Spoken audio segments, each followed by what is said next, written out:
Hello everybody, welcome back. I'm the Strategy Professor, and today we're going to be talking about the 7.3 tier list for League of Legends. So, in 7.3, quite a few things changed. We've got a lot of patch notes. I'm going to make a separate video about all of the distinct patch notes and how I think that's going to affect different matchups and the overall meta, itemization, and all that kind of stuff. I think I want to make that a separate video so that hopefully I can keep this one to about 30 to 45 minutes. I know it's almost impossible on my videos, but I'm only going to reference the patch notes as it's germane to thinking about the tier list video. And I'm going to go over like what I think is going to happen to the meta game, just real briefly, and then I'm going to talk about the tier lists. And then I also added in a section down here for the best supports for new players. I get asked this all the time. So which supports should you buy? Which supports should you play? What's the best bargain for your IP? Because I know people are really scrapped for IP early on. You have to kind of choose which champions you want and which runes you want, and so I'm going to give you that information. I'm going to tell you which champions I recommend for new players, both because their playstyle is friendly and also because they're relatively cheap in IP compared to some of their peers. And I'm going to tell you about the starter runes that I recommend. So just a generic rune page, it's really good, it's really cheap relative to everything else, and then a slightly more expensive one that's good if you like damage supports. And then I'll tell you some upgrade options once you start getting a bit more IP. And then finally, I'm going to talk about a top 5 for other roles other than support, and I'll talk about why a little bit there. So that's what's going to be going on in this video. If this is my first, or the first tier list that you watched of mine, be sure to check the description, and I tell you when I talk about each champion. So you don't have to watch the entire thing. You can just pick and choose your favorite champions. Of course, I wish you would watch the whole thing, but I understand realistically everyone just wants to hear about their favorites.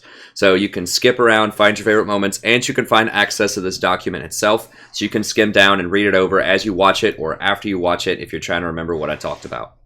Okay, so all of that's in the description. Check it out. Alright, so what's going on? So I still think that high damage lethality junglers are going to be the top of the roost. So I'm talking about Kha'Zix, Rengar, Hecarim, and Graves in particular. Hecarim isn't really a lethality jungler, but he's an AD type of jungler. And don't build him lethality, please. For the love of whatever you find valuable, don't build him AD. No Ghostblade on Hecarim. Just don't. Trinity Force, Dead Man's Plate, Spirit Visage. I had 2 games. One was with a very prominent YouTuber where they rushed Ghostblade. It was like all damage items on Hecarim. Let me show you a little something about Hecarim here if you've ever thought about that build. I'm not sure who popularized that build. If it was some kind of streamer or what, but it's terrible. Just don't do it. Alright, let me show you this. Okay, his damage is relatively low on his abilities. He gets damage because of his like persistent threat, because you can't kill him and he stays in your face and he spams stuff a lot. You know, if this hits somebody, what is it? Are reduced by 1 for 8 seconds, stacks twice. Okay, so basically he wants a long fight where he's going to sit there and keep spamming this Q every 2 seconds. And once he gets some cooldown reduction, you know, it's probably every second and a half. That's what his power is. He gets to stick on people and spam this ability and just do tons of damage. Has a 60% bonus AD ratio. That's garbage. That's really, really low for an ability. This ability has like no scaling. It has an AP ratio on it. This is what heals him a lot, by the way. It's a very powerful ability, but it has no scaling. This is 50% bonus AD on your charge. And this is an AP ratio on his ultimate. So 2 of his abilities don't even have an AD ratio, and the ones that do have it are pretty bad. Just don't build him. Like, his main strength, like I said, is it's almost impossible to kill him because he has really high base stats, and this thing right here keeps healing him through a lot of stuff. So that is his strength. It is not getting Ghostblades. So just don't get Ghostblade on Hecarim, please. You're too squishy if you do that. So that's my little aside about Hecarim that I just wanted to throw in there. I think he will be a lot more powerful on this patch. Sort of segue to my next section. I think that Rengar is going to fall a little bit and Kha'Zix is going to fall a little bit. So I'm not going to go super in depth about this, but this overall, Kha'Zix is losing quite a bit of damage on his evolved Q. So that's the thing he can spam. And I've heard people kind of shrug this off. Oh, it's not a big deal. It's a pretty big deal. The extra 0.2 here is 1/7 of his damage. That's about 15% damage reduction on his ratio there. And then isolated targets, it's going to take 25% longer to get your Q back. So that's a pretty big deal. Rengar is getting even more significant nerfs. His dash distance is down, which has a lot of intricacies to it. He doesn't get the Olaf type of treatment anymore, and his Thrill of the Hunt duration is down. I still think he's going to be really powerful. I mean, this is still way, way too long for that duration, so that one doesn't matter. This one could matter. This one probably matters significantly, but I still think they're going to be good. I just think that that's going to make Hecarim even better, because that weakens both Kha'Zix and Rengar earlier on in the jungle, and that's kind of why you don't see Hecarim in pro play a lot, because he can get bullied out early on before he gets some of his core items, and it just takes a little bit more gold to get him going. But I still think that Hecarim's going to be good. And Graves has been a sleeper. I don't hear anyone talking about Graves hardly, and that guy is extremely powerful. If you've played against the Graves, he's just virtually unstoppable, especially if he gets ahead. He just like one-shots everybody. He's very, very good. And he's good against these. Like, he's good against Rengar and Kha'Zix because he has higher burst. He just blows them up instantly, basically. The same thing with Hecarim. So he's very, very good. Let me just click on Graves real quick. I haven't even like looked at the ratios on his abilities. But we just looked at Hecarim. So we saw like a 0.6 ratio, bonus 80 ratio, and a what was it, a 0.4 or a 0.5 bonus 80 ratio. Let's see Hecarim's ratios if you want to see someone who actually scales with AD.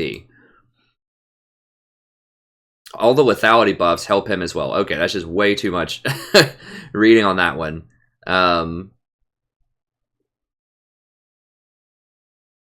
Yeah, that's way too much reading on that one. But you can see quickly how this adds up, right? So initial damage is 75% bonus AD, and the blowback damage after that is you know, up to 120% AD. So that's an AD ratio. That's when you build AD, when you have that kind of ratio, not when you have a 0.5 or a 0.6. And then it's quick draw and all that stuff. And this has 150% bonus AD ratio. That's just insane damage there on that with the AoE and like really good range. Anyways, those are ratios. You have over 100%. That's when you build AD. When you have a tanky kit and you only have a 0.5 AD ratio, that's when you don't build tank.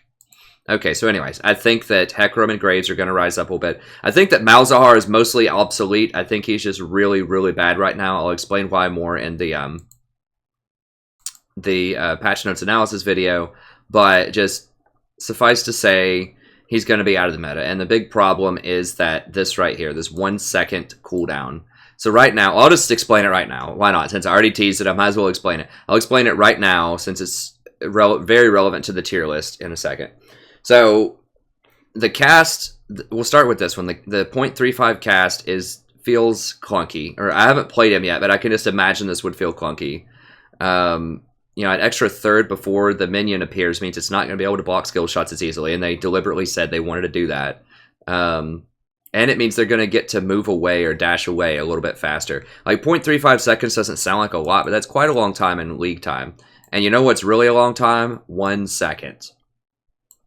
That's so long. I mean, I've had people on the channel say, oh, why don't you cast E on people before you drop both minions and ult somebody? And I say, because you don't have time for the E animation to finish, or they're going to get away before you ult them. And I tried it on stream the other night. I tried doing it that other person's way, and they got away.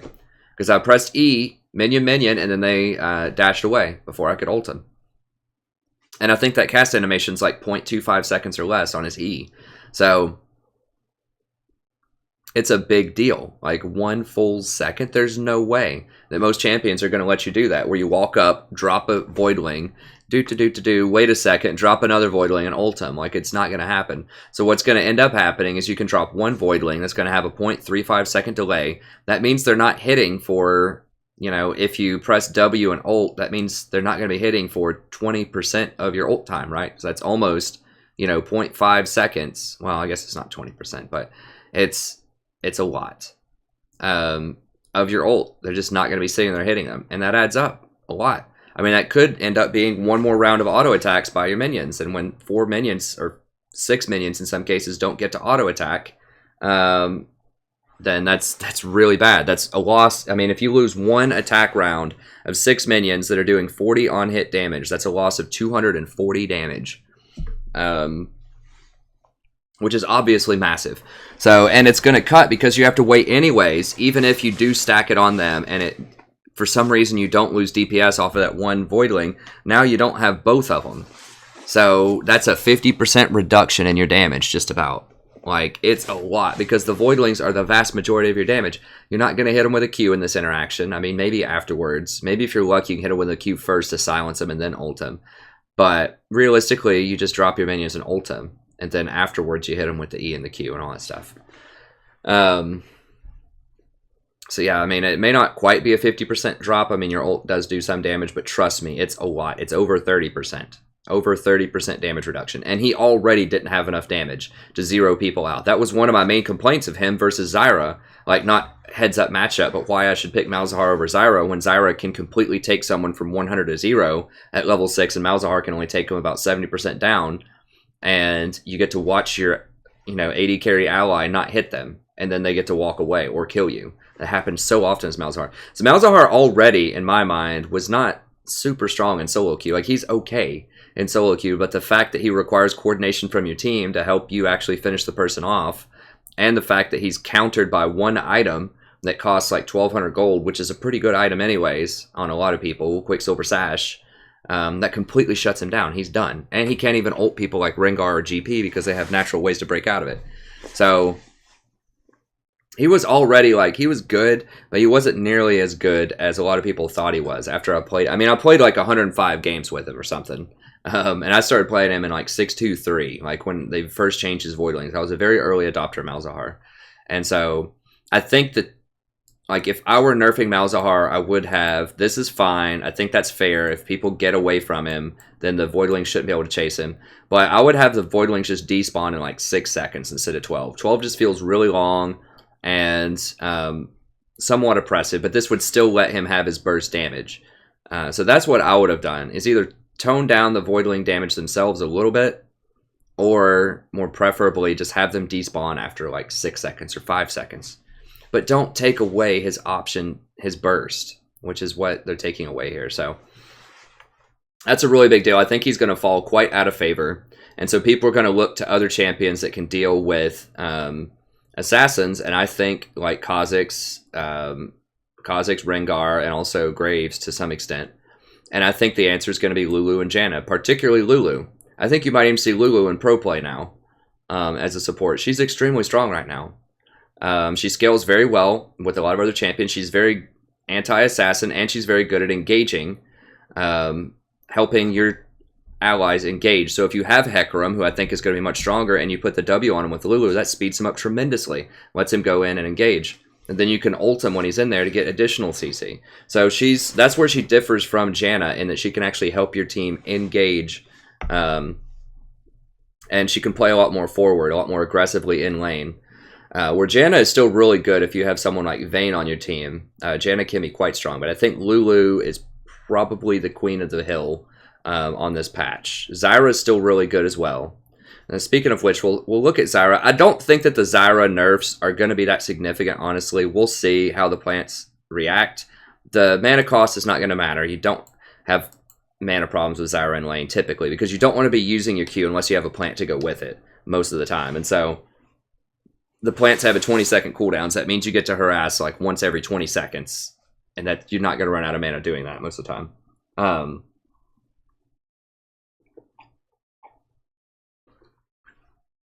So what this means right here is that if you throw a Q with a plant on somebody and you miss the Q, if you hit the Q, it's the same behavior. Still goes for the person that you hit. But if you miss the Q, it has to prioritize someone, and it's going to prioritize whatever is closest. So that could be a champion, or that could be a minion. So that means if you put the seed close to them, even if you miss with the Q and there's not a minion like directly right next to them, then it's still going to aim for them. So that's how it used to be in the old day. In the old day, you used to have to actually auto-attack them to get the plants to hit them, because the plants would not automatically hit them unless you auto-attacked them, or I think you might have been able to hit them with a spell, I don't remember. But I remember they changed targets according to what you auto-attacked. So this is still better than it was back in the day. And it's still, you can still zone people out, because a lot of times, I think, yeah, I've got the map up right here. A lot of times what will happen is when you're harassing people, you're pushing them back a little bit, they will run past their line here to get away from you, and they won't be near their ranged minions anymore, and then you can just spawn the plant out here in the open, and it'll still shoot at them. It just won't shoot at them automatically if they're standing on the back line of minions and they don't get hit by your Q. So there's a lot of ifs, like if they don't get hit with the Q, if they're standing really close to minions, that type of thing that, you know, could potentially take some of her DPS in lane out of trades. It's not going to matter in team fights at all, unless someone's fighting in the middle of a minion wave or something. Maybe that would be a problem, but I still think she'll be fine. It takes some of the power out of her kit, but it's excess power. She has some excess to give. She's extremely powerful, so I still think she'll be good. If Lulu and Janna do rise and become a lot more popular, then Sona and Soraka could also rise. Soraka and Sona in particular is good against Varus, I think. She's also pretty good with Varus because they can chain together their crowd control. And she's good with someone like Misfortune or Ashe. So Sona's pretty good. I don't quite think she's S-class, but she might deserve to be a little bit higher than I have her on this list. It's debatable. But I do think that that those two will definitely become a lot more popular. So I might be able to actually pick them. If you like Soraka and Sona, I might be able to play them a bit more lately. And I know that'll make some people excited. Most tanks are still in a really rough state. Nautilus is viable. But most other tanks are really rough. Even my boy Tahm Kench, he's having a hard time. I think he'll make a comeback when they rework the tanks a little bit later in the year. But for now, there's just way too much damage. There's excess damage on things like Graves, Rengar, Kha'Zix. That's one of the big problems, is as a support, yeah, you can get a couple of tank items. They're still going to absolutely butcher you. And they're just going to one-shot. If they get to your AD carry or something, you're not going to be able to peel them off fast enough before they kill them, a lot of the times. Nautilus can kind of do this, but, you know, champions like Braum or Leona or these other champions, I mean, they're okay. Like, tanks are kind of needed because everyone's playing assassins to some extent, but at the same time, like, I don't know, like the tankiness in general, except for mega tanks, obviously. I'm excluding Maokai and Poppy in the top lane. Those are kind of special cases, and they get a lot more money than supports. But I just think that in general, tanks are still going to be in a rough spot, and they can get really harassed out early most of the time. And the early game means a whole lot. Early game's extremely important. I talked about this in my last tier list video, and I have a whole video here about psychology and advanced tactics. Because of the autofill system and because of sort of this 1v1 psychology that I talk about, 1v1 culture, people are very cranky. People rage a lot. This is probably one of the highest raging seasons I've ever seen because of autofill and a variety of other reasons that I talk about here. And I give you solutions in this video too. It's not just noticing a problem, it's giving you solutions. But one of those solutions is you need to dominate the early game. Not just because it's good in this meta, because there are a lot of snowbally champs that benefit from early game aggression, but so that you can keep your team in the game. So if that guy goes 0-4 top lane and he's like, whatever, I'm just going to feed, you can say, hey, hold on, chill. We've got a couple of kills bottom lane, or we're up 50 CS. We'll come up there and help you in a second. That's going to be much more important if you can give them evidence like that so they don't AFK or quit the game. So that's why it's really important to get an early advantage. Because you need to be able to stop people from going AFK, and you need to be very powerful to overcome their weakness. So if someone goes 0-4 and you're facing a 4-0 ribbon from the enemy team, you need to be powerful bottom lane. You need to have made some serious headway in order to combat that. Like, you can't just sit there and break even. Like last season, you know, I was able to kind of chill and break even in some matchups, and we would win the mid game and then win the final game. But you really can't take a break in this elo. I mean, it's just as an example of how this works. And just how weak, how feeble people are mentally this season. Like, I rotated mid. We were winning bottom really hard. I was Zyra, and I think we had an Ashe on our team, I believe. I don't remember. Some 80 carry bottom. We were winning really hard. I think we got a couple of kills in lane. I pinged this guy back, told him to chill for a second. I went middle. Got a triple kill for our Katarina. The guy dies bottom because he pushes up 3/4 of the way up in lane. So I'm over here in middle, right here. They just got Rift Herald. I warded, kind of baited him over into this bush, ulted him, hit him with everything here. Katarina gets a triple kill. Bottom lane, my solo laner is pushed up to like right here, and it's like Ashe against, I don't even remember what the enemy was, but it was like 1v2 here, and they had an Eve on their team, and Eve sneaks up and flanks and kills her, and she just starts raging out. She's like, oh my god, 1v2 lane, where's my support? He's so bad, he's so trash. I'm like, dude, I just got a triple kill middle lane, and I told you to back up. People won't do that, especially at lower elos. Like gold and lower, they won't do that. And so that's why it's really important to dominate early, and you can't roam as much either, which I've talked about that in my psychology video, which is sad because that's a real way you can distinguish yourself at, platinum and diamond is you're roaming. But anyways, so be sure to check that out, but it's really important to get a lead more now than it ever has been. So how are we looking on time? Oh, we're doing okay. Okay, so let's talk about some of this really quickly. All right, so why is Lulu so good? So I talked about Lulu, the rise of Lulu in the last patch. Lulu had been sort of on the cusp of being really good, but she was sort of just outshined by champions like Zyra, Sona, Janna. She didn't really fit in that much, but they've given her a series of buffs. Most notably, they buffed her early game in terms of harass in the last, I think it was last patch they did that. And it kind of went under a lot of people's radar, but it was a really big deal. They buffed Pix's damage by quite a lot early game, so now her auto attacks hurt a lot more than they used to. I mean, they're not like brutal, they're not going to push people out of lane, but they certainly are a lot more significant than they were. So her autos hurt, her Q costs less mana as well, so you can actually use that early on to get more of an advantage.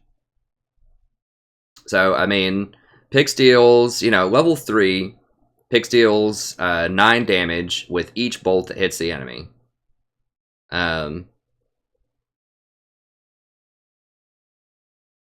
Yeah, so for a total of 27. So you get 27 extra damage on somebody if you hit them open field. In addition to attack damage. That's a lot of damage. 27 on-hit damage at a level 3. Like, if you walk up, you E somebody, that's going to be 80 damage. And then hit them with a Q. That's going to be 80 damage. So that's 160. And then you auto attack them twice while they're slowed. That's 160 plus, 27, 27, 54. That's 114 plus her normal auto damage. I don't know. We'll just call it 50. So that's like 316 damage or something with just a quick EQ auto, like over 300 damage. That's a lot. That is a lot of damage early on.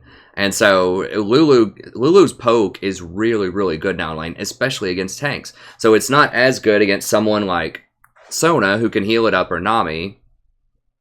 But those champions kind of fell out of favor a little bit with the Redemption nerf. People played them a bit less, and they tried to shift over to tanks. But if you're up against a Thresh or something, it's just open season. Or Leona, Braum, any kind of tank, you just absolutely light them up. And she's pretty good. She's okay against, like, Zyra. She's not great against Zyra.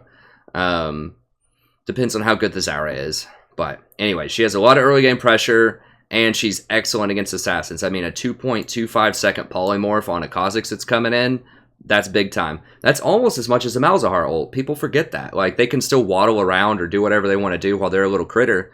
But that's only 0.25 seconds less than a Malzahar ult.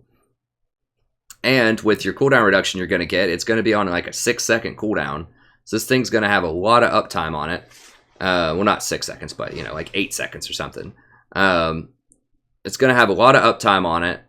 And you don't have to sit there and channel it, which is a huge deal. So you can just walk in, put the W on him, and get out. One of Malzahar's big problems is he has to actually sit there and channel the entire time. So... and she has the utility. She takes towers very quickly because she adds on this bonus attack speed, which lets people, attack towers faster, obviously. So she has that, and it speeds people up by quite a lot. It allows them to... How fast is it? And 30% bonus movement speed. Okay, so the movement speed doesn't go up, but... It does, well, it does with AP, but it doesn't per rank. But 4 seconds of 30% move speed is pretty dang good. And then, of course, you have this as early harassment, and it's still a really good late-game shield. It matches Janna in terms of shield. It just doesn't give the AD.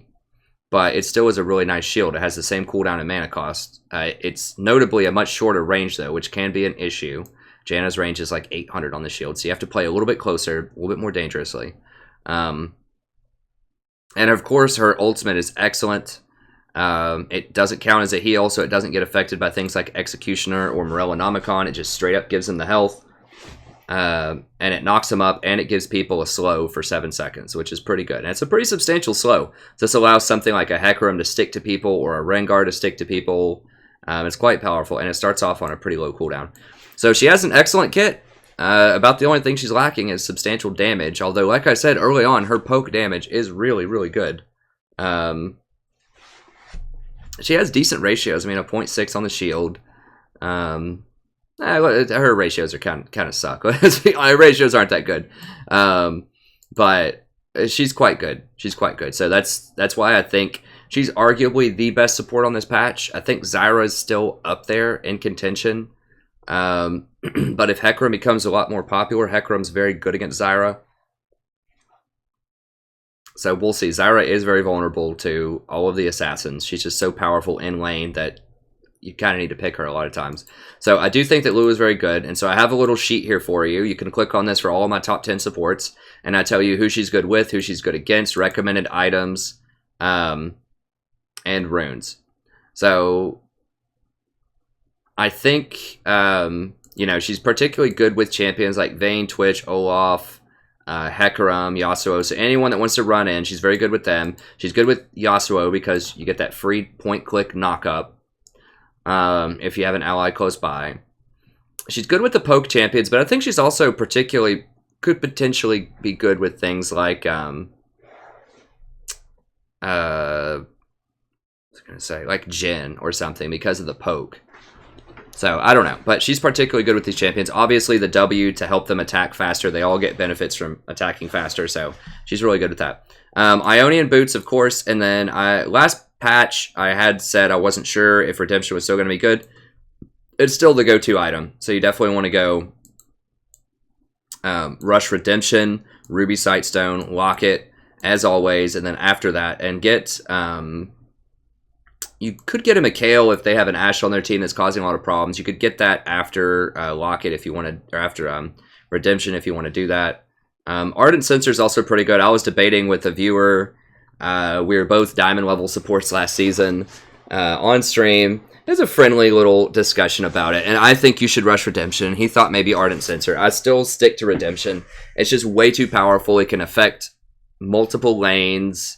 Its effect is just massive, even after the nerf. It just can completely turn fights. Ardent Censer is good on a single target most of the time, and it helps them do a little bit more damage. It does give them some healing, but it helps them do a little bit more damage. Not enough to compensate for the power of Redemption, I don't think. So I would get Ardent Censer, but I would get it after Redemption and Locket most of the time. Okay. So yeah, get Lulu. She's really good. I recommend 9 CDR runes. She really wants CDR on her W. If you get that, that's 7.5% CDR, so it'll round you off to 8%. So you get that plus Ionian Boots plus Redemption. And I think that'll put you at 28%. And then eventually, you know, if you get something like Ardent Censer, I think that'll put you at 38%. So you'll be sitting at about 28% most of the time. You can go Wind Speakers if you want a bit more healing, or if you really want to punish somebody early, like a Thresh that you can really bully out, you can go Thunderlords. It's pretty easy to proc Thunderlords with her. Like I said, you just EQ auto Thunderlords proc. It's pretty easy. If you hit your E on someone, you should almost always be able to hit the Q on them. Lulu is very hard to play, so make sure you practice her in normals before you play her. There are a lot of decisions because most of her abilities have multiple modes. You can deal damage, you can shield, you can speed up your allies, you can give them attack speed, you can, you know, crowd control an enemy, and then, of course, with her ultimate, trying to decide when and where to use that. To use it as a form of crowd control or to save it. It is fine to ult somebody who has full health to use it as crowd control if you need to. Like, it doesn't overheal like a heal, so they get to keep that health for the entire 7 seconds. So if they're going to take that health worth of damage, whatever it is, so if they're going to take 500 damage over 7 seconds, it's not a waste. If if you secure a kill even, it's not a waste. It's a pretty short cooldown. So you can be pretty liberal with Lulu's usage. All right, Zyra. Like I said, not much has changed in Zyra. I just released an entire full-length Zyra guide on my channel, so be sure to check that out if you want to know how to play her. I still think she's very, very good. She's the top AP support by a mile, a landslide. So if you need extra damage on your team, let's say that you have an AD jungler and an AD top lane, and your mid lane is, you know, just kind of weak on the AP. It's like maybe Morgana or something that has okay burst, but not good sustained damage. Then Zyra could be a really, really good pick for you. So she has great lane harass, great all-in. She can take somebody from 100 to 0 in a bush. She's excellent in team fights, pretty good on roaming, excellent scouting with her plants. There's a lot of just little tricks and nuances you can do with Zyra that make her extremely powerful. So she's still my go-to AP support. I highly recommend her. Check out the guide if you want to know more about her play patterns. And then as far as who she's good with aggressive early game champions. So Draven, Jhin, Lucian, Misfortune, Caitlyn. So she's not the best with Vayne, Twitch, and Ezreal. They don't really have a lot of damage to follow up early. And these two at least need a bunch of peel later on in the game. She's pretty good against Sona, Nami, Thresh, Draven, Malzahar. So anyone that's going to be very susceptible to her poke that's pretty squishy, that doesn't have great escapes, she's going to probably butcher them in lane if you play her correctly. She's not great against long-range champions, so she's not amazing against things like Ezreal, Caitlyn, Misfortune in particular. Hecarim's really good against her. Katarina, other assassins, all very good against her. So, you know, you ideally don't want to pick her against assassins, but sometimes if you have an all-AD team, you just kind of have to and just play very carefully. Okay, recommend Sorcerer boots. Some pro players will get mobility boots. I think the extra penetration is just exceptionally good on her, and you need to get that in solo queue. And then Leandri's, Eye of the Watcher, and then often Void Staff and or Abyssal, depending on what you need. I do not get Rylai's on her. I think that Rylai's, you're paying way too much for the slow, and other champions will already apply a slow. So remember, if you have another champion that's already slowing people, then your extra slow is not going to do anything. Also, if you have a Vine Lasher down, your melee plant, it's already going to be slowing people, so your Rylai is not going to add any additional slow. Because Riot changed it last season, I think, to where whichever is the most powerful slow is what applies, and there can be no more stacking of slows. So I would not get Rylai's. Most of the time, just go Leandri's and the Void Staff, and that's going to be your maximum damage build. I recommend all penetration on her. Now, you can do 2 armor runes if you want to be a bit safer in lane instead of that. So that'll give you 15 penetration instead of 20. So you deal a little bit less damage in lane early, but you get, 50% more armor. So it's really good for trading. And finally, I recommend always going Thunderlords, and then it depends on your preference, but you can go for the left tree if you want a bit more damage, or the right tree if you want lower cooldowns, better movement, things like that. So if you're against a lot of assassins and you need to be a lot safer, I think having the lower cooldown on exhaust is very good, and being able to move faster in the river and bush with that plus 15 movement speed is really good. So assassins, if you're kind of need to be extra safe, go with the right tree for your final 9 points. If you're against something that's a pushover and you can abuse them in lane and they don't have assassins, like maybe you're against a Thresh and their jungler is a Mumu or something, then you can go to the left tree. All right, let's look at Janna now. So Janna is classic, always been really good. She still is very strong. She is excellent against Kha'Zix, Rengar, especially now that Rengar doesn't get that free CC reduction for a second and a half. That means that you might be able to blow him back faster. I don't know. That Edge of Night is so brutal, though. Like, it stops Janna from knocking people back and tornadoing them, so I don't know. It's she's still really good, though, and particularly with champions like Vayne or Twitch or Jinx or Caitlyn, things that scale really hard in the late game and benefit from that extra AD. She's going to be pretty good with those. Any kind of auto attack based AD carry, rather than the caster based AD carry like Ashe or Varus. She's going to be really good. So she's great against Leona, Lee, Riven, and Kha'Zix. Now, Lee Sin has fallen out of the meta quite a lot. She was Just a great hoser to Lee Sin. Ribbon's still very popular. She's good against that, and she's good against Kha'Zix. Now, she doesn't offer very much damage. She only amplifies the damage of your AD carry. So if your AD carry, if you think your AD carry is going to do very well, then she can be good. Or if you have an AD jungler that will benefit heavily from the from her shield, such as a Graves, a Kha'Zix, a Rengar, that type of thing, which is very common, then maybe get it. So it's not as great on Hecarim, the shield, but it would be excellent on someone like Graves, who has extremely high scaling. Okay, and then she's not very good against Soraka, Sona, Vayne, Twitch, Ziggs. So if they scale harder than you, or they have more poke than you do, then your shields aren't going to help as much. And Soraka and Sona, with their heals, can scale up just as hard or harder than Janna. So that could be problematic. You still want to rush Redemption, Ruby, Sight, Stone, Locket, and then after that you could think about Ardent Censer or Mikael. And then for runes, the same thing as Lulu runs, Armor Reds, CDR Quints, 2 move speed, 1 armor, and then the yellows right here. The 6 health and the 3 armor. Wind Speaker, and then 9 in the utility tree. Excuse me, as your final little bit.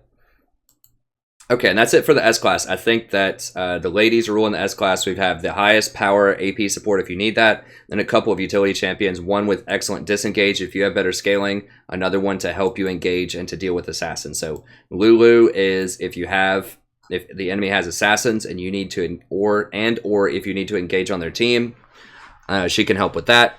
She can also make someone like a makeshift tank, pretty much. So if you don't have a tank, then she's kind of a decent substitute because she can, give someone that extra AP, that extra boost up. She can shield them. She can use the Redemption and Locket to turn them into a tank, and she can polymorph one of their major threats to take their damage out of the equation. So she's really good at basically turning someone into a tank on the fly. So excellent there. Janna, peeling, and then you have the AP damage champion. Okay, so these champions, I always say 30 minutes, and then it's like a 2-hour video. So Nautilus is really good. I've bumped him down a little bit because tanks are just so bad right now. They just don't feel good to play. They just don't give enough early game pressure. Now, Nautilus is an exception. He's the best tank by far out there. But even he has problems. You don't have as much harassment and pressure as someone like, Zyra or Lulu has. You do have great engage, and there is a great need for engage this day and age, especially you have multiple forms with your ultimate and your Q. So he can be quite strong for that. He can just get bullied out really easy by something like a Zyra or a Varus or anything else that's a poke type of champion. But he is really good. If you do want to play Nautilus, he's the best of the rest. If you don't want to play Lulu, Janna, or Zyra, or their band, or you just really need engage, like no one has a tank on your team and there's no way you're going to be able to fight him without a tank, then he's your best option. So he's excellent with Ezreal, Caitlyn, and Draven. He's also really good with Jhin, because they can chain together their crowd control. I like him with Ezreal if you have an Ezreal on your team, because that frees him up, at least in theory, to go roam and ult and kill middle if they have a susceptible middle. So if they have something like a TF or a brand middle or something like that, that frees him up to go take care of that. So he's not great with Vayne or Twitch. He's okay, but he just doesn't have enough peels and shield. I mean, it seems like he does. He had a lot of crowd control, but they're just very, very vulnerable to things like Rengar and Kha'Zix, and they're just going to run you over, especially with Edge of Night. And that's another thing about Nautilus. Like, you can break Edge of Night with the E. I don't know. He's okay. He's okay. Like, he's not excellent against Yasuo, Brahmin, Morgana, Tahm, Kench, or Ezreal. Yasuo can block his ult with the Wind Wall. Braum can block his ult. I'm pretty sure Morgana can definitely block it with Black Shield. Tahm can eat the person who gets ulted. Tahm's extremely rare these days, though. And Ezreal is also pretty rare, but Ezreal can just play so far back that usually you can't hit him with things. So I recommend Ionian Boots, Redemption, Locket, Ruby Sightstone, and then as your final item, if you want, you can go Knight's Vow. I had thought about a build last patch where maybe you could skip the Redemption and just go Knight's Vow plus I have Equinox. It's not worth it. You really have to have Redemption on anyone that's not an AP support. And then the same runes as Janna, just armor, health armor, CDR, move speed. And maybe Courage of the Colossus, maybe Bond of Stone. It's up to you how you want to play. I'm not sure statistically which one of these is more significant. Bond of Stone or Courage of the Colossus is probably better at just outright trading in lane, and then Bond of Stone would be better in a sustained team fight, would be my guess. But both of them could be okay. All right, Misfortune. So I talked about Misfortune before. She's still excellent against Zyra. She's still excellent with Varus, excellent with Ashe. Any of the very popular utility AD carries that can lock someone down. You just slow them down with your E. They hit them with the crowd control. You hit them with the ultimate. So anyone on your team that has crowd control or ultimate can be very good, especially if they don't have a lot of engaged champions. She's really good. So if you're not going to get assassinated by a Kha'Zix or a Rengar or something, then she can be really good. But yeah, she's a pocket pick, so it matters. Like she's very conditional. You need either Ashe or Jhin or Varus on your team, and you need for them to have something that can get poked out in particular. So I guess I have this highlighted somewhere. I don't remember where I had this highlighted from.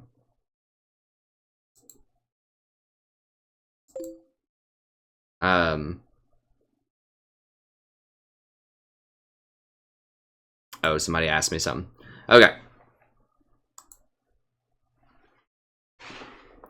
Anyways, so yeah, great with Ashe, Jhin, Varus, okay with Caitlyn, Lux, anything where you can slow them down, help them hit a skill shot. So she's excellent against all of the other AP supports. So Zyra, Malzahar, Vel'Koz, Brand, Veigar. She just has longer ranges. It's real easy to poke them out in lane. She's not that good against champions where you need to crowd control them. And she's not that good against shielding and healing type of champions. So you really want to pick her into squishy AP champions. You could probably play her into tanks too. Although it's a little dicier to do that. I like Ionian Boots on her. I know some people get Boots of Swiftness. But if you get Ionian Boots, Black Cleaver, and Eye of the Watchers, that'll put you at 40% CDR. Mortal Reminder is really good. And then you can also go Ghostblade or Infinity Edge if you want. And then just flat AD reds, flat AP blues, 2 AP Quint with 1 armor Quint, and then the HP armor mix there. And then Thunderlords, because your E procs it almost automatically. So Misfortune, very good against AP supports, very good with Ashe, Jhin, Varus. One thing to be careful with her is she's an AD champion. So if you have an AD jungler and an AD top lane, and of course an AD carry bottom lane, then if you get another AD champion, that's going to be 4. So they're going to be stacking a lot of armor. So you have to ask yourself, am I going to be able to actually get through that armor? And if any of the other AD champions are going to get Black Cleaver, then that's kind of a waste of that debuff too. So she can be very strong in lane in particular. You just have to be careful that the enemy team doesn't have multiple tanks that are going to be stacking armor, if that is the case. Okay, which brings us to my next kind of new pocket pick that I'm really starting to enjoy lately, Vel'Koz. Vel'Koz seems a little weird. I'll go ahead and pull him up because I know many people may not be familiar with him. I don't think I talked about him at length last time. I just kind of mentioned him a little bit in passing. But I have been playing him more lately. Not a lot, but some. And I think he's pretty good. So what makes Vel'Koz good? Well, he has pretty good move speed. He's got 340 move speed, so that's okay. He has true damage, which cuts through tanks pretty well. Now, not a ton of true damage, but it's a decent little chunk. If you hit 3 spells in a row on somebody, or 3 ticks of spells. So if you hit him with both aspects of his little W, Void Rift that he throws out, that'll proc twice. And his Q. And then his ultimate, if you have the deconstruction on somebody, it turns them into research. So you get a true damage ultimate. So you're talking like 80 for, what is that, 10 potential procs. That's 800 true damage, not including your bonus AP, which you're going to get, up to 125 bonus AP true damage. It can very quickly get to like 1300 true damage if someone sits in an entire ult.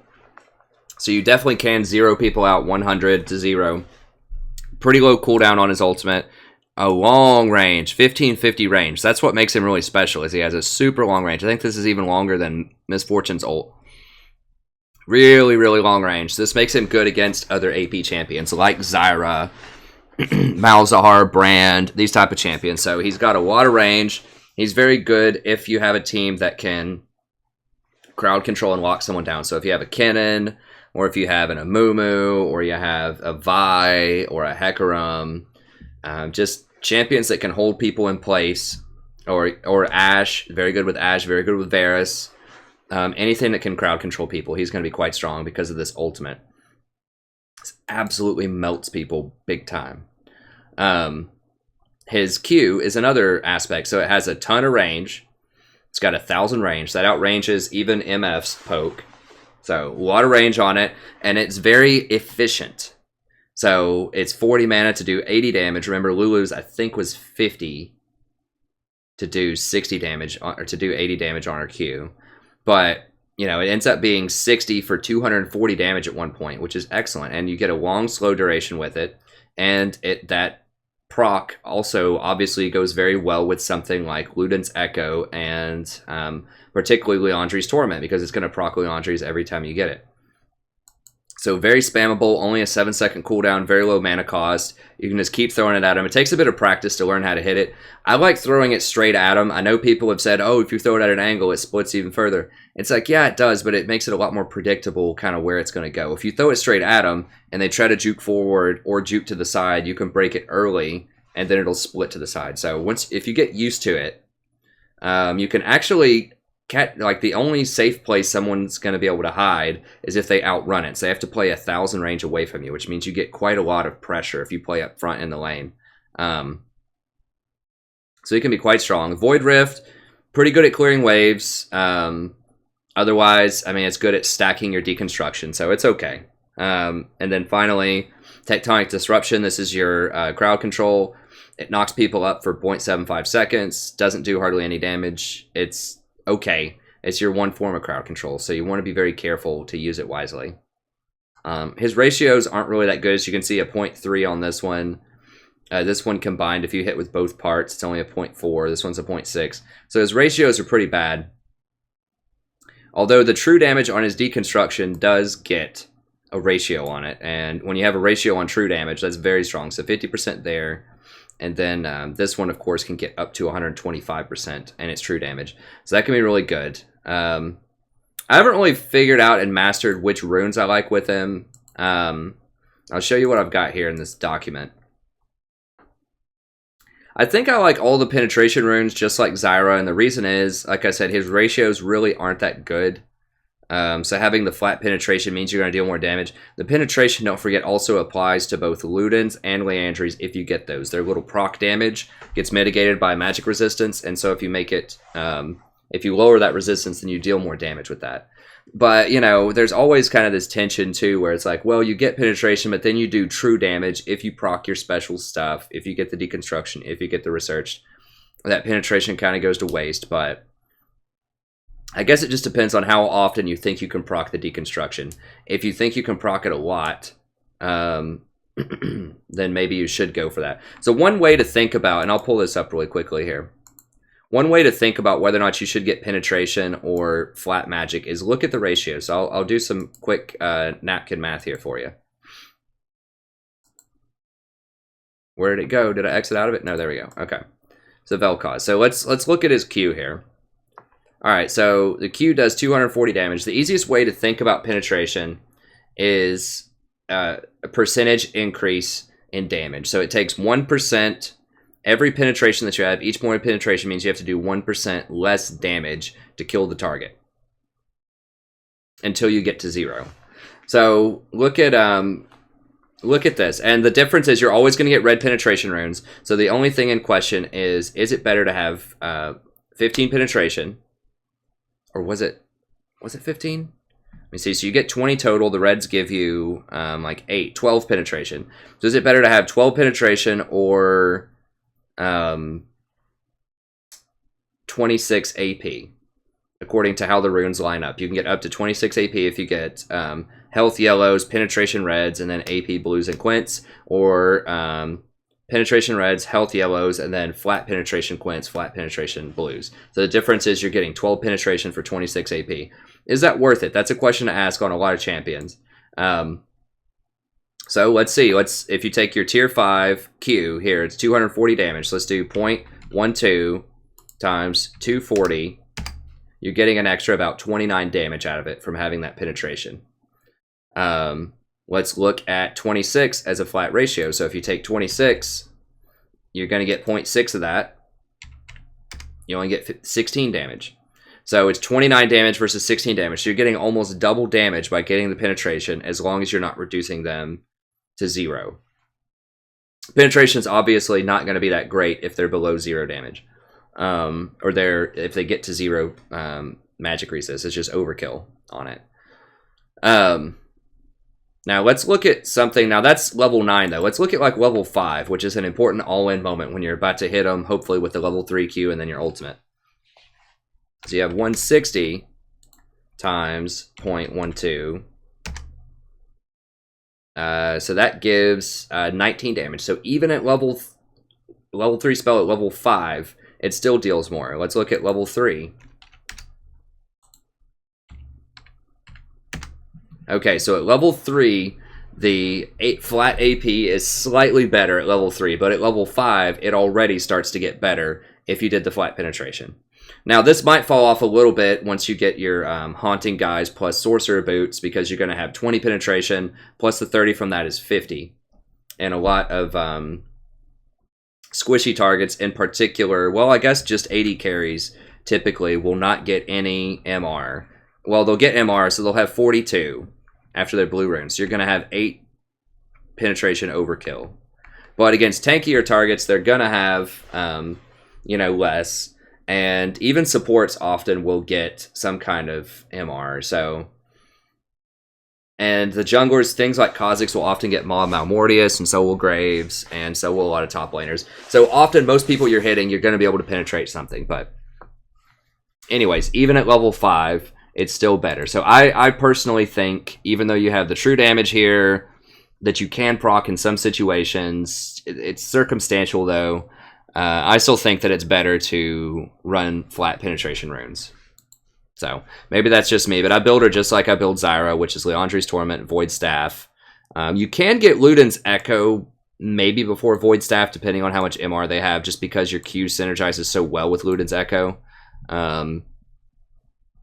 But I still think Void Staff in most circumstances. And if you are getting to 0 out people, if they aren't getting any MR at all, then Abyssal Scepter is quite strong. It gives you an extra 10% damage. And that even applies if you do your true damage off your ultimate. Okay, so Vel'Koz is the newcomer. I think he's very strong, particularly as a counter to Zyra or Brand or any other kind of AP support you might encounter, or Misfortune.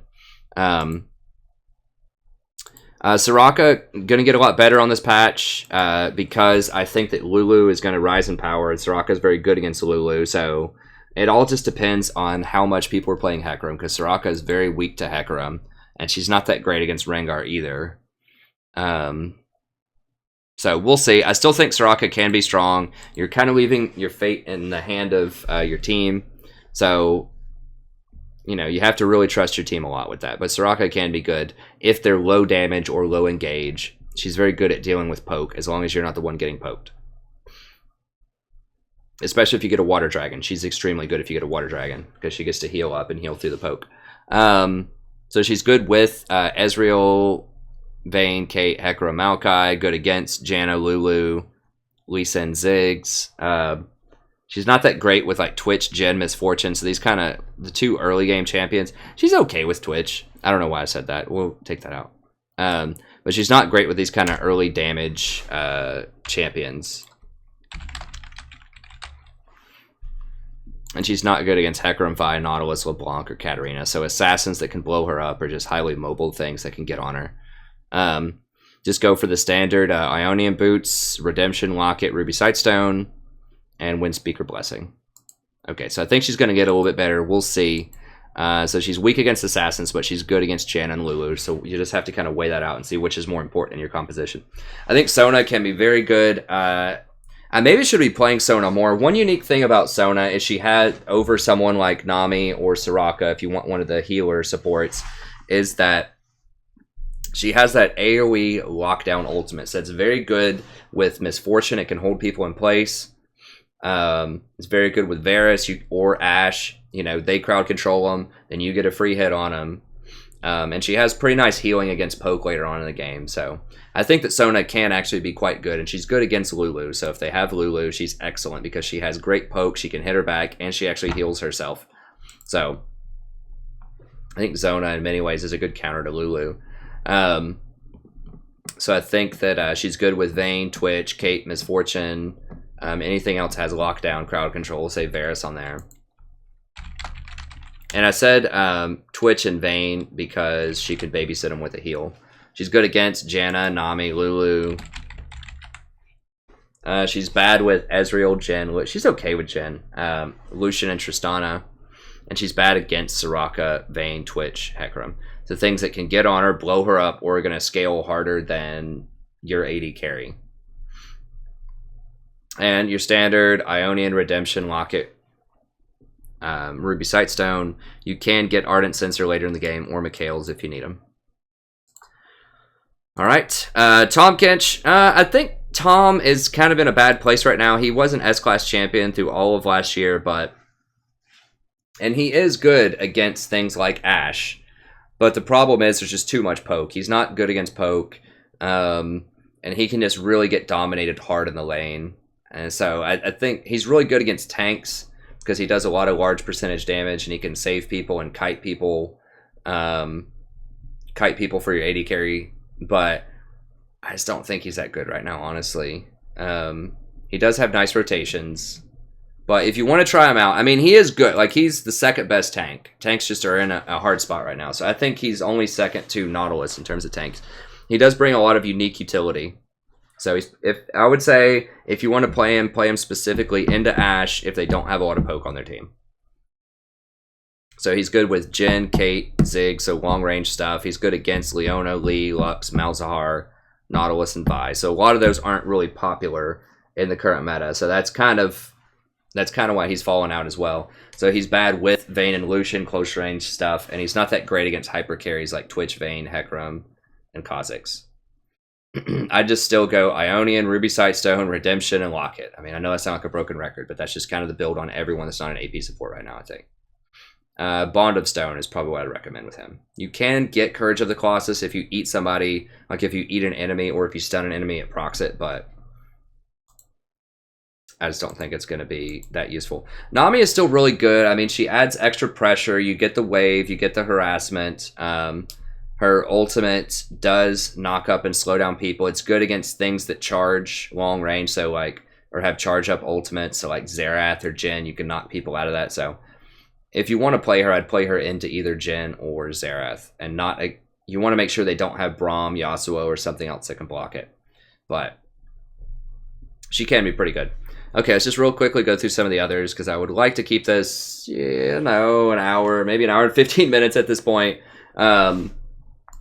All right, so Veigar, he's pretty good. People have asked me about Veigar a lot. If you can consistently hit those cages, it's really good. If they have champions that can't dash away and get away from the cages, it's really good. So, and if you have people that have burst damage that can follow up, so you put the cage up, if they stand in the middle of it, you have champions that won't let them just stand there, that they go in and kill them while they're standing there. So, he can be pretty good. He's very susceptible to poke. He's very close range. And he doesn't have any real AoE damage. He has some nice single target damage, but I think there are generally better choices. Brand, I almost wanted to put Brand much higher. I was very excited about Brand. I was thinking this might be his time to shine after Malzahar got nerfed and, with the Zyra nerf. But no, Brand is on my bad list for now. I mean, he should probably be even lower than this. He's okay. So what's Brand's problem? So Brand's problem is that he can't act as a conduit for his own ultimate. I just learned this the other night. I thought for sure he could do that. So what that means is if you're in a one-on-one situation, if you catch someone in a bush or whatever, and you cast your ult on him, it's just going to hit him once and that's it if no one else is around. This is really weird to me. Like, Fiddlesticks could act as a conduit for his own ult, which means you throw Crowstorm on somebody, it can bounce them, you, them, you, them. Or with Rise, his E could bounce back and forth between you and the other person. And it doesn't hurt you, but it you act as a bounce point if there's no other targets. Pyroclasm doesn't do that. Pyroclasm just straight up, if it's a one-on-one, if you catch someone out in the bush, you just throw this at them, 100 damage. That's it. And that's extremely weak compared to some of the other potentials out there. And you can't control who it hits either in a team fight. So if you really need to focus out and kill that Vayne in a team fight and you throw a Pyroclasm on her, then it might only hit her once. It might only hit her twice. Who knows? But it's just very random when it's around other people, and you can't use it in solo situations, really. Or at least it's going to be extremely ineffectual if you do that. So that right there makes him just way worse than Zyra. I mean, the only time I would ever consider Brand is if Zyra's banned. And you just really want some extra AP damage, and for some reason you don't want to run Vel'Koz. You could maybe do Brand. I mean, Brand does have great all-in, in-lane, pre-level 6. So if you hit somebody, you know, with a Conflagration, sear them with a Q, and then hit them with your W, they're probably going to die in lane. So if you get that stun on them, I mean, even a W plus a Q is often a death sentence in lane. So that is really powerful. It's just when you get to the later solo fights, you can't solo out people nearly as well as the other AP supports can. So, and he's a lot closer range than someone. I mean, the Q has long range, but his other stuff, Pillar has okay range. But like this is 750, whereas like a Vel'Koz ult is 1550. It's like literally more than twice the range. So he has to get a lot closer, and it's a lot more dangerous.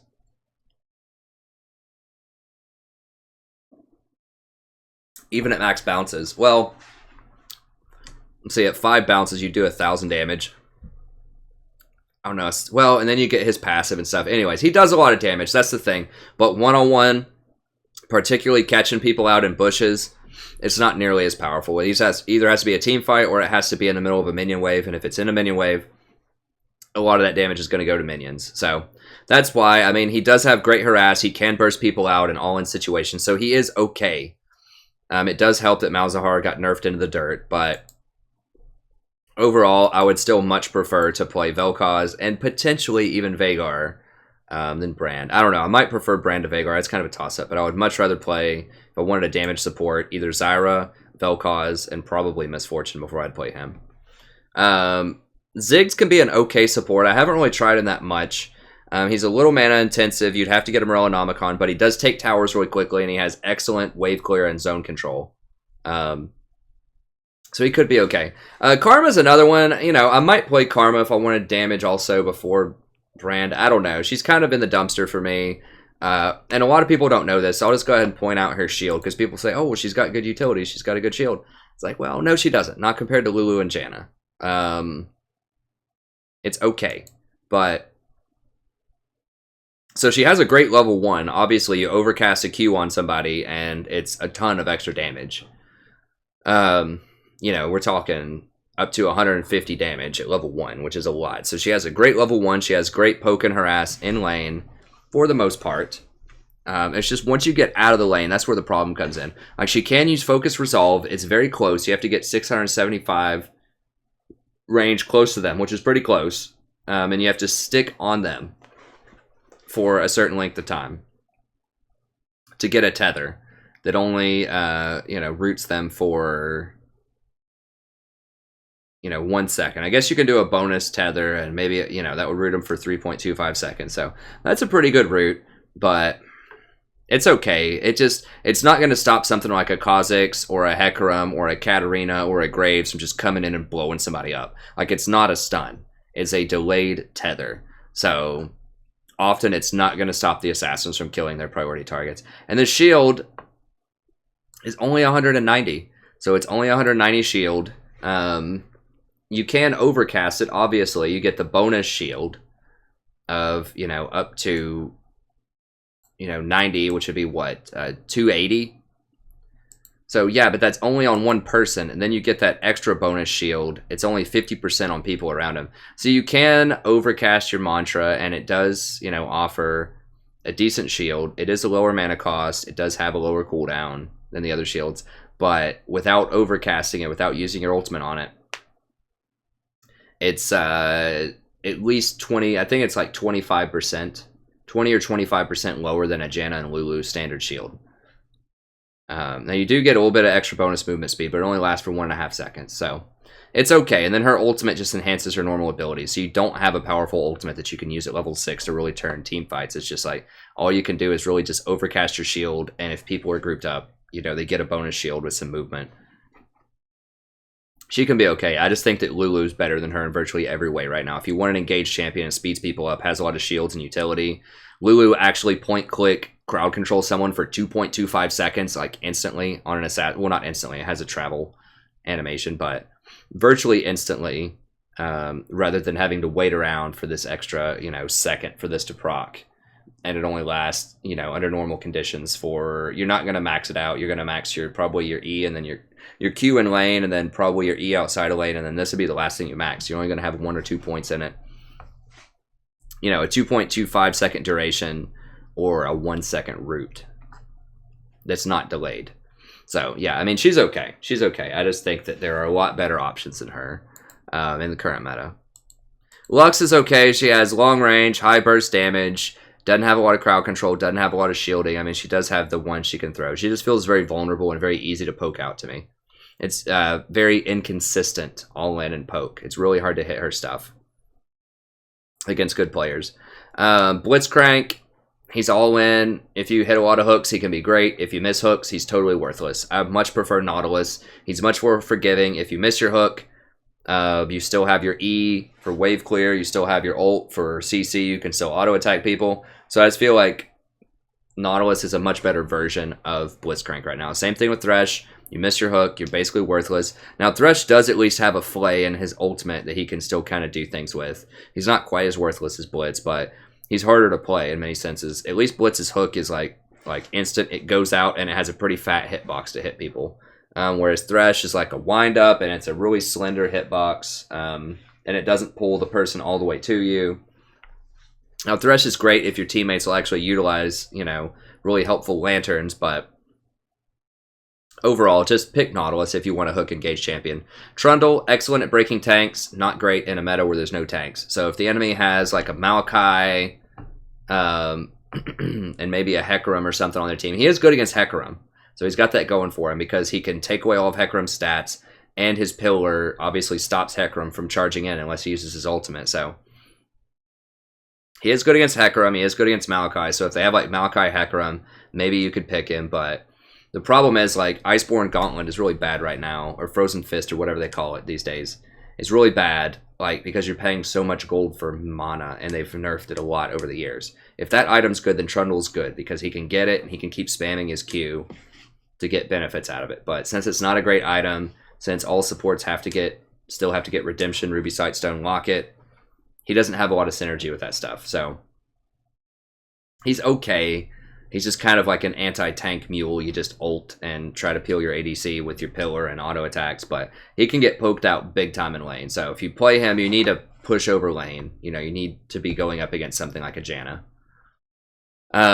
Morgana, she's okay. If you hit your Qs, she can be quite powerful, but she basically has two abilities. It's Q and her spell shield. Her ultimate, usually you can't get that close to make good use of it. Sometimes you can, and her little black goo on her W just really doesn't do anything most of the time. So it'll give you Spell Thief procs in lane. It'll give you a little bit of extra damage when you hit someone with a Q.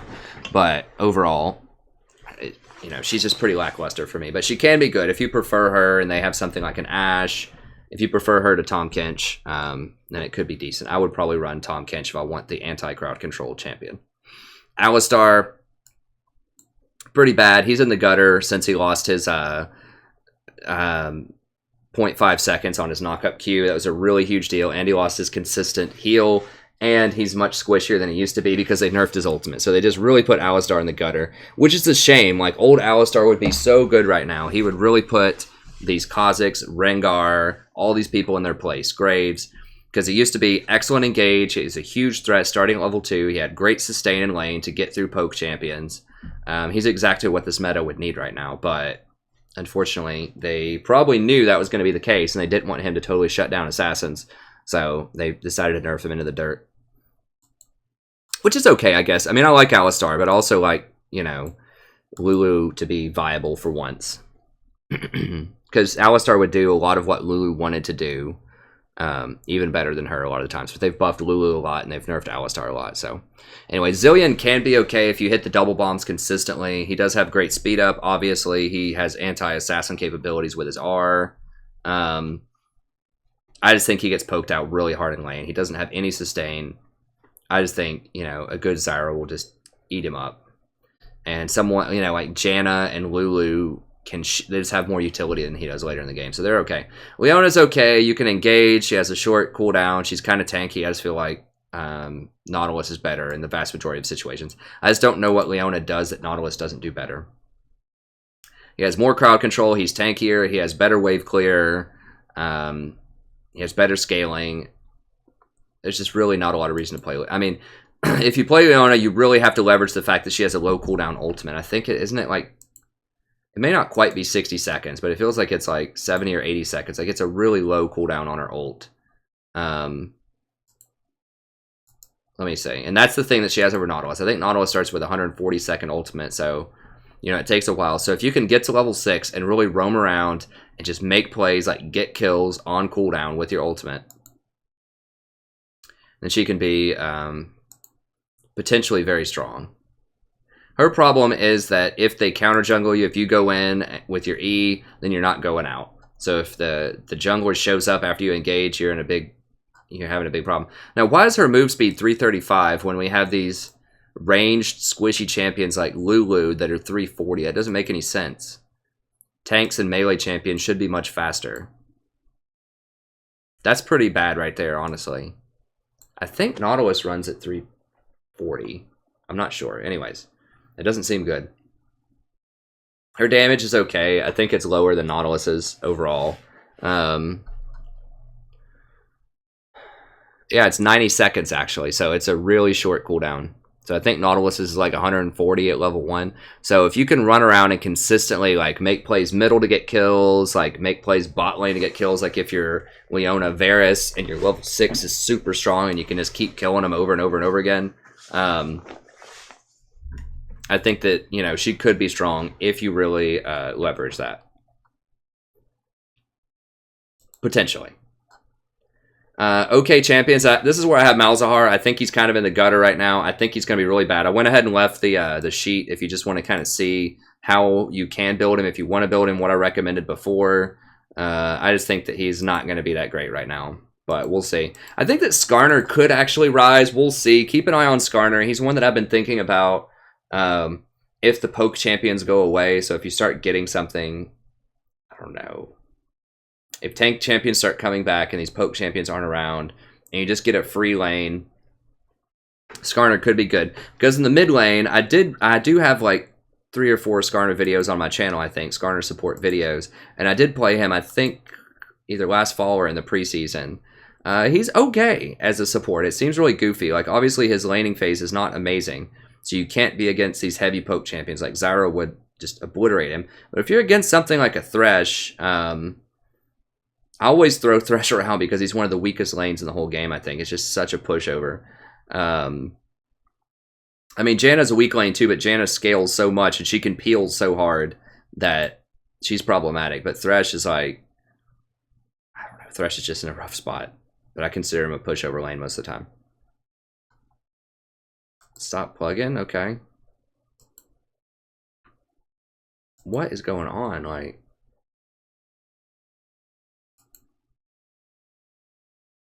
video still recording. What the actual hell?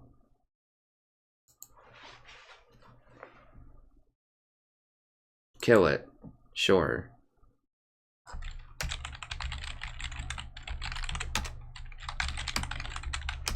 I don't know. Something's crashing on the site. Let me see if I can reload this and figure it out. Okay, here we go. I have no idea. So he's very fast. That's the thing, is he can rotate really quickly. So you get 16% speed, and then you get an additional 16% speed.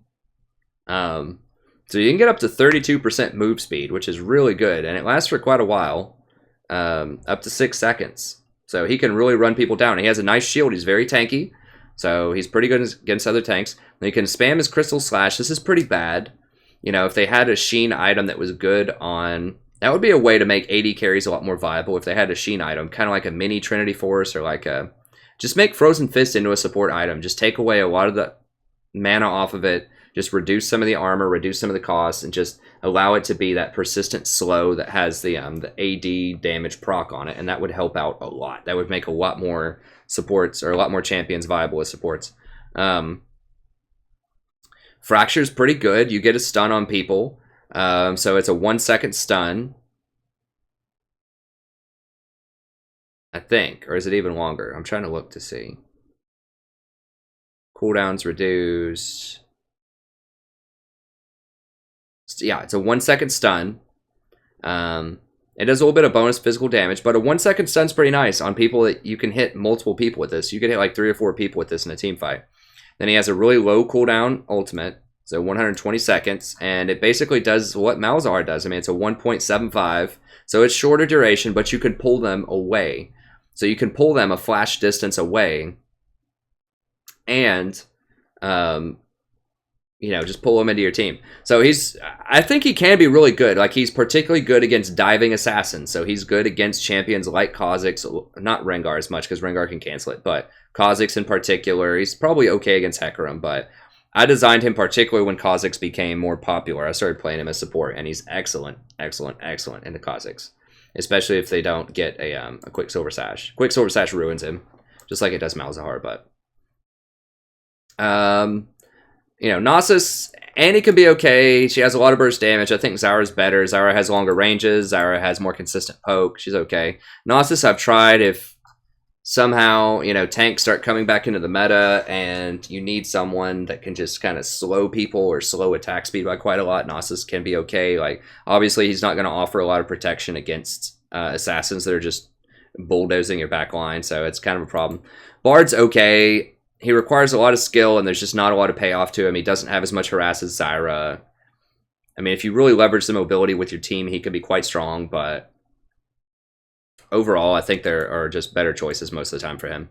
Rammus, he can be okay. I mean, he's got the puncturing taunt, so he's kind of like Skarner in that he's really fast, he can run around, and he has this ability to just, like, crowd control someone for, is it 2.25? Let me see. I think it used to be a, I just exited out of it. Anyways, he's tanky. He takes towers quickly with his ultimate.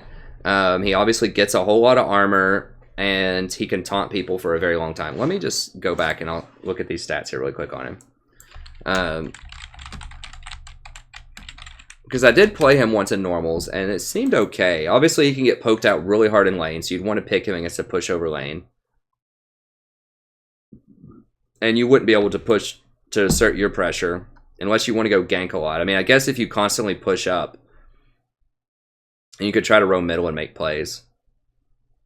Okay, so he gets a lot of armor, Powerball, pretty good. I mean, pretty good damage, 100% AP ratio. You go AP Rammus, magic damage there. Defensive Ball Curl gives you some nice resistances for 6 seconds, which is good. There we go. Puncturing Taunt, 2.25 second, and an armor reduction by 25. So that gives everyone an extra 25, like, full effect lethality, basically. So he might be a good pick if they have all AD on their team. And if you have quite a bit of AD on your team and you need to, and you want to cut through their AD, it can be pretty good. 12 seconds with no scale is pretty rough. So if you get 40% cooldown, you know, that's still only going to be like 8 seconds. So, you know, it's okay. It's okay. His cooldown, or his ultimate, very low cost, does a lot of magic damage, and it hurts structures. So, you know, 8 times 130, you know, we're talking over about 1,000 damage to towers. So that's pretty good. I think they have some magic resist. I don't remember. Usually spells can't hit them. They might only have armor. I would have to check that out. But it does a lot of damage to towers. So it's okay. So if they have an all AD team and they have assassins like Kha'Zix, then, you know, that might be something to consider. But usually he's a pocket pick. Taric is just too situational. It's just not strong most of the time. His cooldowns just require too much. It requires a lot of coordination with your team, with the ultimate and your E. Just not that great. Sion, once again, tanky. you know, maybe at lower elos he's good. It's just real easy to dodge his stun a lot of the time, and he falls off hard late game. He has pretty low health because you're not going to be able to scale it with your W that well in lane. He's okay. Poppy, excellent in the top lane. Suspicious as support. She just needs a lot of gold to scale very well, and she's just going to be sitting there taking harass the entire time. She offers very little peels. She does have an E to knock people back, but still a lot of problems there. Fiddlesticks. I think he has a 2.25 second fear. It's extremely close range. He's super squishy, very low harass. I mean, he has decent crowd control, but I think there's better champions if you want AP damage. Ivern is interesting. I mean, Ivern might deserve to be a bit higher than this, but he just doesn't have a lot of great harass in lane. He's okay once he gets Daisy, but a big part about Ivern is, you know, counter jungling and his mobility in the jungle. And you just obviously don't get to use that when you're a support. And you can take Smite as support and go counter jungle a lot, but without having that exhaust, you're really opening yourself up to be quite weak against assassins. So I wouldn't recommend trying to do that. Kennen's okay. I mean, he has a decent ultimate. His ultimate's good. I mean, and he has some okay poke, but I just think a lot of more traditional supports just offer a better kit than he has. Kayle can be okay. She needs a lot of items to be effective. Yes, you do have the invulnerability for, you know, like a second and a half, but Lulu basically gives invulnerability, you know, with her ultimate, and so does Janna. Like, not quite full invulnerability, but, you know, with all of their shields they offer, it's, for all practical purposes, they're protecting just as much or more than Kayle is with additional perks. Teemo, I actually did win a game as Teemo support. I need to post that up pretty soon to the channel. Someone sponsored that game, donated $50 to me, Mr. Nobody. So he's fun. He has some problems. His big problem is he's got 500 range. I mean, if he had a 550 auto attack range, it would be a lot better to trade in lane. But with 500, it's just really hard to get in range to do a lot of things. He might be good against melee champions. So if they have a melee support like a Thresh or a Braum or something, you might be able to harass him out of lane. Taliyah, I haven't tried it. Very long cooldown ultimate. You know, I don't know. I just feel like there's better options than Taliyah. Sejuani, very high mana cost. There's just better options if you want to tank. I mean, just why Sejuani when Nautilus is a champion? Heimerdinger, Rumble, good early game harass, bad later on, not enough crowd control. Just play Zyra if you want to play Rumble. Heimerdinger he's okay. I mean, I don't know. His mana costs are really high, and it's really hard to hit his like grenade. If they lowered his mana costs and lowered the cooldown on his grenade, then that would at least give you a chance to maybe hit his grenade and then drop, you know, an empowered tower on him. But I think he needs a rework before he's going to be like super viable. Cho'Gath, actually played him as support as well. He does have a lot of burst damage. I built him like an AP mage. This was another sponsored game. And he does have quite a lot of burst damage, and he can blow up squishy targets, and he gets a lot of free health. So we'll see after they rework Cho'Gath. He might be viable as support. I'd say he's probably better than the vast majority of these that I've played. We had a really good game with him, so yeah, I'll put Cho'Gath up a bit higher. I'll put him up there. Even nerfed Malzahar might be a bit better than he is, but we'll put him up there. We'll say he's probably better than Nasus at this point. Okay, other things you could support with, I haven't tried. Jarvan, Maokai, Vi, Twisted Fate, Shin, Gragas, Hecarim. Some people floated these names around. I have played against the Gragas support that was very annoying. We did beat them, but he was definitely having an impact on the game. Shin, I haven't tried. It can be okay, maybe. J4 is probably the most viable of this bunch. He does give a lot of extra bonus to people on your team. He does have something to trap people in his ultimate. He does have armor shred. You know, he could be okay. If they just had that item I was just talking about, if they just made the item that used Sheen, that was for AD supports, that was just had some fairly weak items, but it had like just Frozen Fist. Just knock off a bunch of stats off Frozen Fist, make it cost like 2,200 gold. Just take off a lot of mana off of it. And I think that would be better. That's the problem with Frozen Fist and Frozen Heart. If you've wondered why a lot of people don't get that, is because you pay like 500 or 600 gold for flat mana. And you just don't need that with the majority of abilities. Those items, especially Frozen Heart, were designed back in an era when mana costs were much, much higher. And so having the flat mana was okay. But now the design team has gone more towards lower mana costs so people can actually use their abilities more and have more interaction in lane. And so with most champions. So, you know, most modern champions don't need Frozen Heart. And so if they just like reduced the mana or just like removed it altogether and did something else with the stats, or just lowered the cost and removed the mana on it, because a lot of tanks don't need mana.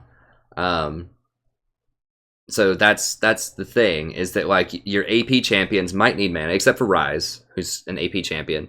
They just don't need mana, and so it's just a weird collection of stats. Like if Frozen Heart, let me just pull it up and I'll show you what I'm talking about really quick. And I know we're getting kind of late on time, but we're almost done talking about the supports. And then the other stuff I should be able to move through a bit quicker. This is also why I don't get Banner of Command. It's just extremely cost inefficient. I mean, getting flat mana, like I said, is okay, but they should put it on champions where... like for support champions that are huge mana hogs. So like you look at something like Frozen Heart here. A lot of it does look good. We're gonna crash again? What's the deal? Okay, we got it. Got it. Crippling the attack speed, the 15% less attack speed is pretty good. It used to be 20 back in the day. 2,700 cost is good. But that's still more than most, like that's way more than Locket, it's way more than Redemption. Those are the litmus tests. If it's more than like 2,200 Locket or Redemption, if that's decided to be the premier like cost for a support item, then you need to get these down to that cost. See, look, you're paying 560 cost in mana. So just imagine if they just took mana off of this item, right? So if it was just 90 armor, 20% cooldown reduction, and lowers the attack speed of all nearby champions by 15%, and it only costs, what, 2140 mana, or 2140 gold. That would be awesome. I would definitely get it. Right, 90 armor, cooldown reduction, and this awesome aura, sign me up. That'd be perfect. Even 2200 gold, make it cost a little bit more. 2200 gold, then it could compete with Locket, and then you could decide, okay, do I want the Locket sort of shield, or do I want to be able to lower the attack speed, and do I want more cooldown reduction and armor? Perfect. That would be perfect. Just take the stupid mana off of it. Nobody needs it. Or even just reduce it by quite a lot. Like, you know, make it have 200 mana instead, and so reduce the price in half. So maybe it only, you know, that would reduce the cost by what, 280?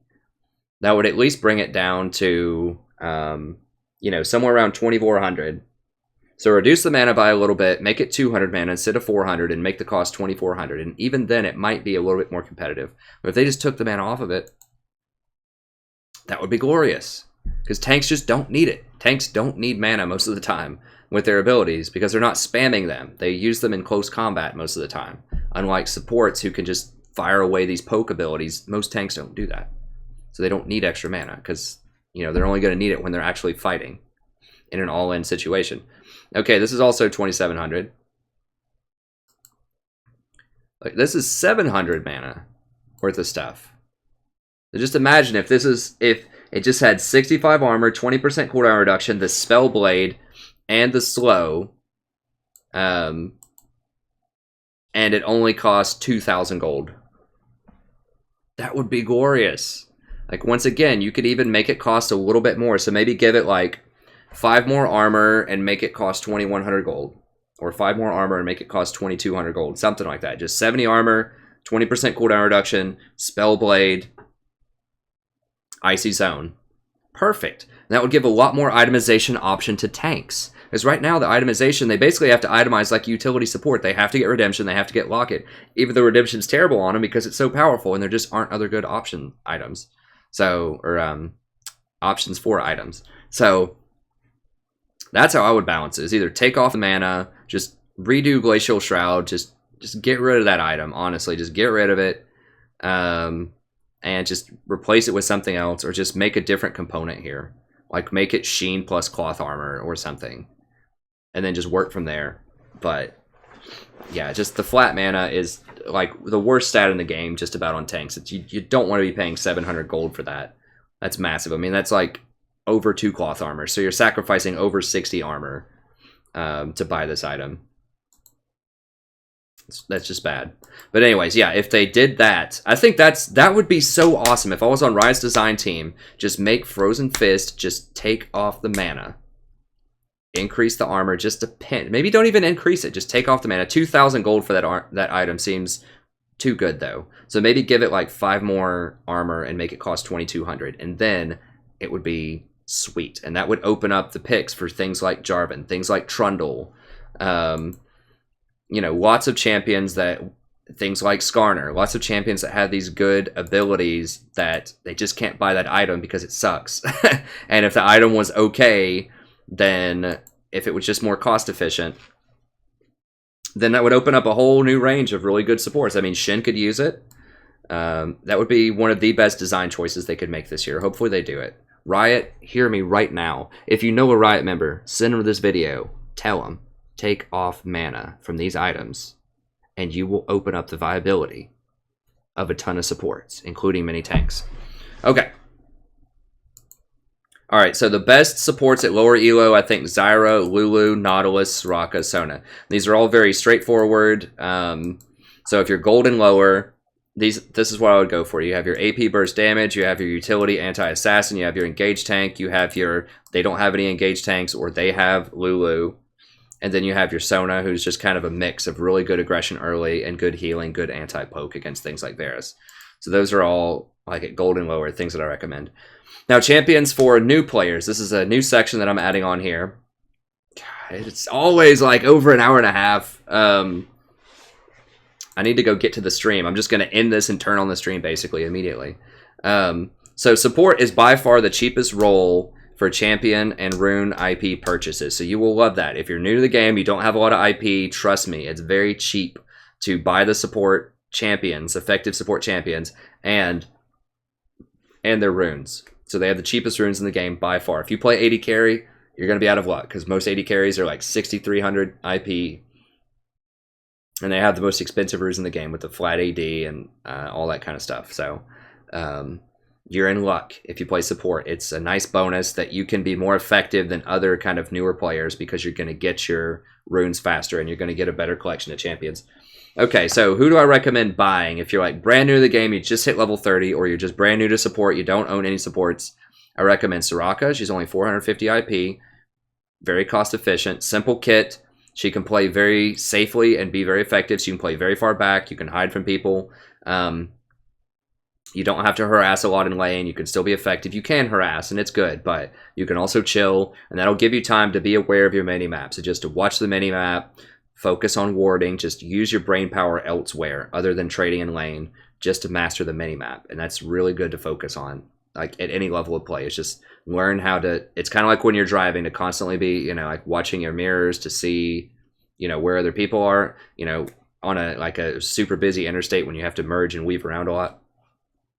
Think of that kind of like when you're playing support. You need to be watching your minimap, just checking down there every like few seconds just to see like what's going on and relaying that information to your team. And she scales very well into the late game. So if the game goes even, you're probably going to be in a good place. Janna, she can also play safely. She has lots of tools to help you with positioning. She's one of the safest supports in the game. So if you're running out and you're in kind of an unsafe place and the jungler jumps on top of you, you can tornado them or ult them, run away. You're really fast. You have a lot of escape tools. So she's probably the safest support in the whole game. So that's really good. And she can still play very far back and protect allies. She has a lot of tools in her kit to do that.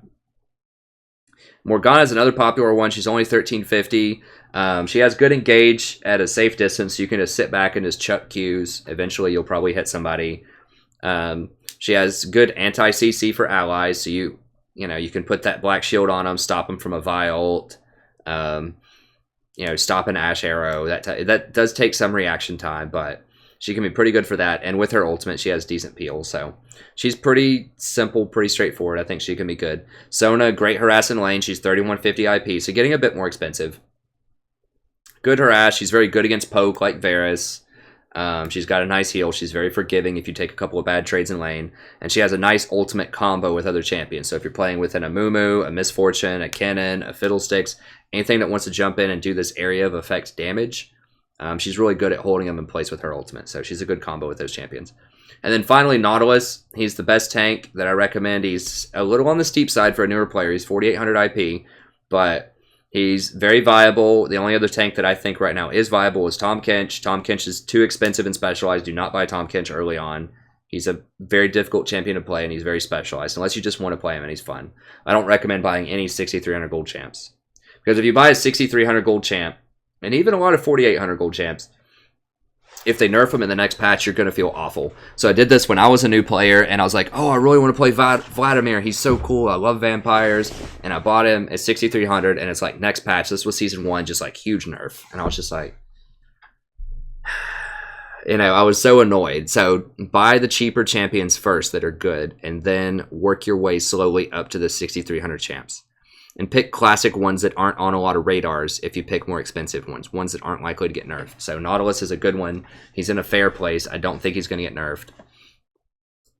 And he's going to be strong and powerful. Large hitbox on his hook. Pretty easy to hit. Nice point-click ultimate. You can't really mess that up. You just point-click an ultimate. It's going to hit them unless they're like a Yasuo or a Braum or something. Very easy to use. Very forgiving. So if you kind of mess up, if you go in a bit too early or you kind of get caught out, you can escape with your hook. You have a lot of tankiness. You can slow people down. There's a lot of really nice mechanics to help you out there. So Nautilus, great. My recommended starter rune page. So I know runes are very expensive early on, and it can be very confusing to figure out which ones you should get and why you should get them. First of all, you should get runes. They are very powerful. They will make you much more competitive than any individual champion will make you. You should get your number one priority should be to complete at least one rune page and just use free champions while you do that. So that should be your top priority. Only buy the highest tier runes. Do not buy the lower level little garbage runes. I don't even know if they offer those anymore, honestly. They may have gotten rid of them. They were just such a scam. But only get the highest level runes. And this is what I recommend as just a really cheap rune page for utility or tank supports. So 9 armor, 9 armor reds, 9 armor yellows, 9 magic resist blues, and 3 armor quintessences. Armor is very powerful. It's very cheap. It's really good for against a lot of champions. Most people are running a lot of attack damage champions. It's not uncommon to see 3 or 4 attack damage champions on the enemy team. So armor is extremely strong. It's very cheap. It's one of the cheapest stats you can buy in terms of IP. Helps you tank Baron. Helps you tank towers.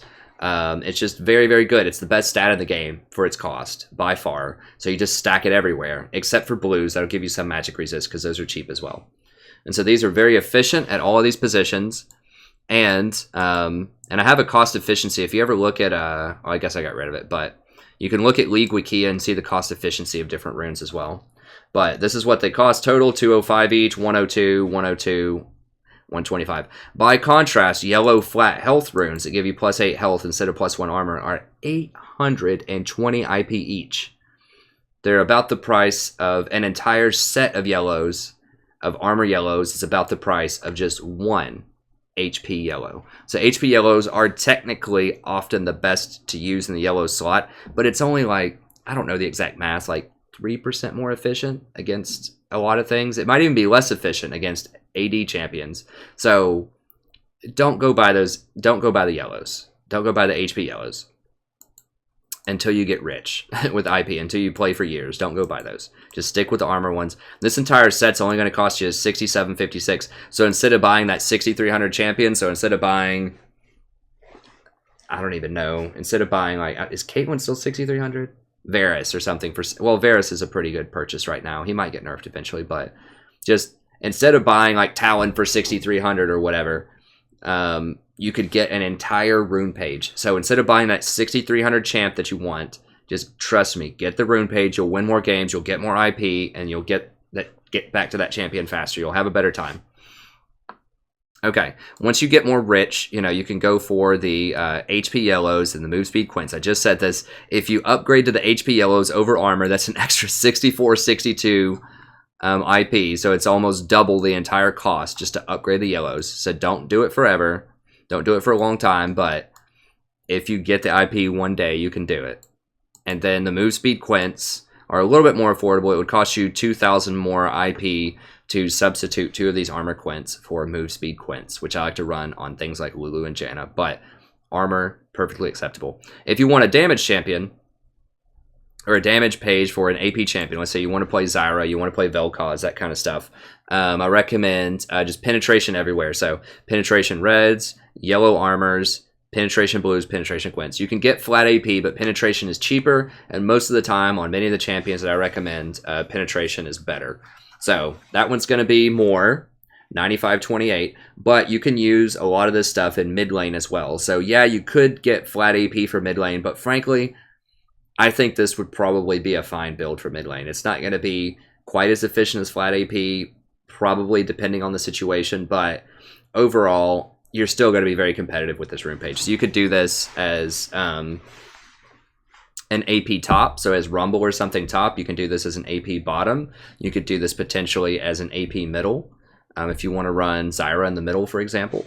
So there are lots of different ways you can use this page. So it may not be like fully optimal at every role, but it's fine. It's really good. It's really cost efficient.